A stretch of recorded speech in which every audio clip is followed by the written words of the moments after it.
Salut mon Geekama, aujourd'hui nous allons plonger dans le monde fascinant de l'anti-héros et de l'anti-vilain. Oui, tu sais, ces personnages complexes qui rendent nos films et nos séries encore plus captivants. Mais quelle est la différence entre un anti-héros et un anti-vilain?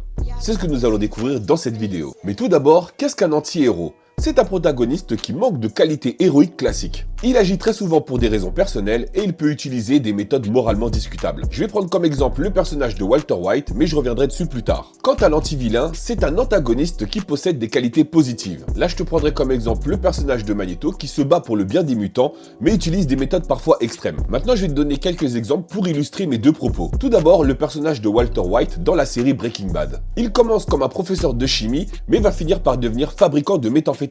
Il va montrer des qualités héroïques comme l'amour pour sa famille, mais en tant que vendeur de méthamphétamine, ses méthodes sont moralement discutables. Prenons aussi l'exemple de Deadpool. C'est un mercenaire grossier et violent qui, dans la majorité des cas, se bat pour le bien. Il casse un peu les codes du héros traditionnel. Pour les anti-vilains, comme je te l'ai dit tout à l'heure, on a le personnage de Magneto, des X-Men. C'est un antagoniste avec une cause justifiable et un passé tragique. Il montre des qualités humaines, mais utilise des méthodes extrêmes pour atteindre ses objectifs. Et on a aussi le personnage de Thanos dans le MCU. Il croit qu'il agit pour le plus grand bien en réduisant la surpopulation. Ses intentions peuvent sembler justifiables, mais ses méthodes sont massivement destructrices. Et pour terminer, ce qui distingue l'anti-héros de l'anti-vilain, ce sont d'abord les motivations. L'anti-héros est majoritairement motivé par des raisons personnelles, alors que l'anti-vilain se bat souvent pour une cause plus grande. Au niveau des méthodes, l'anti-héros n'hésite absolument pas à enfreindre la loi, quand l'anti-vilain fait preuve d'empathie et de qualité humaine, malgré les méthodes extrêmes utilisées. Merci mon Geekama d'avoir suivi cette vidéo jusqu'au bout. N'hésite pas à me dire dans les commentaires quels sont l'anti-héros et l'anti-vilain que tu préfères. Pense bien à liker et à t'abonner. Ici on parle de séries, de cinéma, d'animés et même de jeux vidéo.